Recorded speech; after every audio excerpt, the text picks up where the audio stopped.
Speaker sir, mic ఇచ్చినందుకు ముందుగా మీకు ధన్యవాదాలు. దయచేసి కట్ చేయకండి, నేను అంశంలోకి పోను.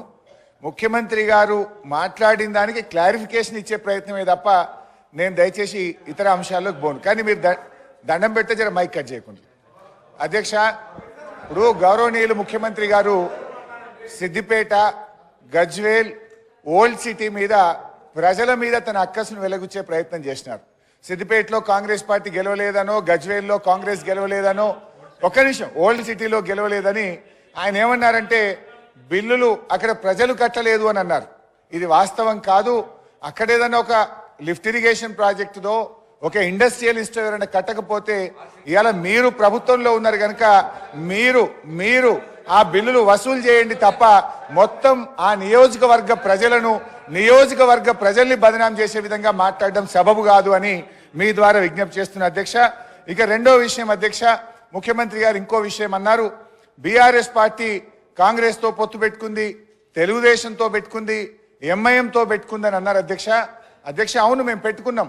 నిజంగా టీఆర్ఎస్ పార్టీ ఆ రోజు 2004లో కాంగ్రెస్ పార్టీతో పొత్తు పెట్టుకొని మీరు తెలంగాణ ఇస్తామని కామన్ మినిమం ప్రోగ్రామ్ లో పెట్టి రాష్ట్రపతి నోట చెప్పి మీరు మోసం చేసిండు కనుకనే మిమ్మల్ని వదిలిపెట్టి ఆ రోజు తెలుగుదేశం పార్టీతో పొత్తు పెట్టుకున్నాం అధ్యక్ష.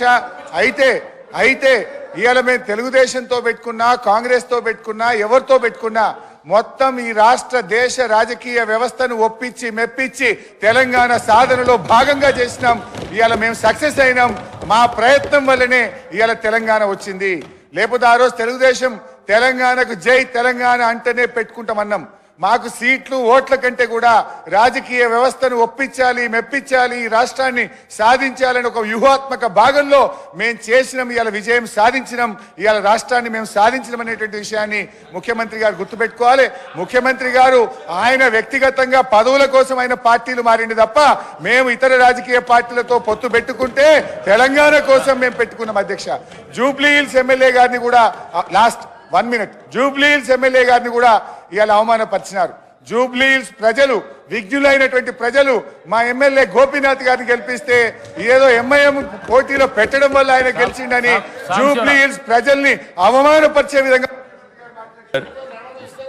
55 సంవత్సరాల కాంగ్రెస్ పార్టీ చరిత్ర, కాంగ్రెస్ పార్టీ నిర్వాకం, విద్యుత్ విషయం అడుగుతారు ఇనరా మళ్ళా అదే చెప్తున్నా అధ్యక్ష. నేను చెప్తాను, వైట్ పేపర్లో ఇలా చాలా గొప్పగా ఈ ప్రభుత్వమే స్పష్టంగా చెప్పింది అధ్యక్ష. ఏం చెప్పింది అధ్యక్ష? మాకు ప్రజలు 11 సార్లు అవకాశం ఇస్తే, 50 ఏళ్ళ అవకాశం ఇస్తే మేము ఇయ్యగలిగింది 2014 నాటికి 6 గంటల కరెంటు మాత్రమే. అంతటి అసమర్థత మాది, అంతటి చేతగానితనం మాది అని వాళ్ళే ఒప్పుకున్నారు అధ్యక్ష. చెప్పనండి అధ్యక్ష, నేనేం అన్పార్లమెంటరీ మాట్లాడతలేను, శ్వేతపత్రంలోదే మాట్లాడుతున్నా అధ్యక్ష. కాంగ్రెస్ అధ్యక్ష, ఇప్పుడు మీది కాంగ్రెస్ పార్టీ కాదు సార్ అధ్యక్ష. మీరు మాకు అవకాశం ఇవ్వాలి సార్. తప్పు సార్ సార్, ఆయన మాట్లాడినప్పుడు నాకు అవకాశం ఇవ్వాలి మీరు దయచేసి అధ్యక్ష. విజయవాడలో రాయలసీమ థర్మల్ పవర్ కేంద్రం ఎక్కడ పెట్టిన అధ్యక్ష? కడపలో బొగ్గుందా అధ్యక్ష? కడపలో నీళ్లున్నాయా అధ్యక్ష? విజయవాడలో బొగ్గుందా?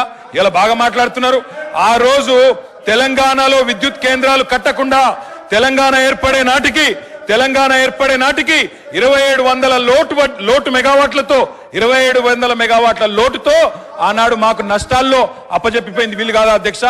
6 గంటల కరెంట్ ఇచ్చింది వీళ్ళు కాదా? నేదునూరు గురించి మాట్లాడుతున్నారు అధ్యక్ష. నేదునూరు గురించి చెప్తా అధ్యక్ష. నేదునూరులో భూసేకరణ చేసి ఆయన చెప్పిందే చెప్తున్నా సార్. నేదునూరులో గ్యాస్ ఆధారిత విద్యుత్ కేంద్రం పెడతామన్నారు. శంకర్పల్లిలో జయపాల్ రెడ్డి గారు, మేము ఒక నేదునూరులోనే ధర్నా చేయలేదు సార్. మీ జిల్లా శంకర్పల్లిలో కూడా మేమే ధర్నా చేసినాం, నేదునూరులో కూడా మేమే ధర్నా చేసినాం. 2 దగ్గరలో రైతుల భూములు తీసుకున్నారు. గ్యాస్ సార్, ఇప్పుడు వైట్ పేపర్ మీద చర్చ జరుగుతుంది అధ్యక్ష. సార్, మా గౌరవ సహచర మంత్రి గారు నేదునూరు గురించి అడిగారు. మళ్ళా రాజకీయంగా చర్చ మొదలుపెట్టే ప్రయత్నం చేస్తా ఉన్నారు గౌరవనీయులు. మేము అడుగుతా ఉన్నాము, ఎవరైతే సిపిఐ సభ్యులు వారి చర్చ ఇంకా జరిగేది ఉందో చెప్పండి. తర్వాత వారి పూర్తి స్థాయిలో క్లారిఫికేషన్లో అడగమనండి సార్. తప్పకుండా పూర్తి స్థాయిలో వారు జవాబు చెప్తారు పవర్ మంత్రి గారు.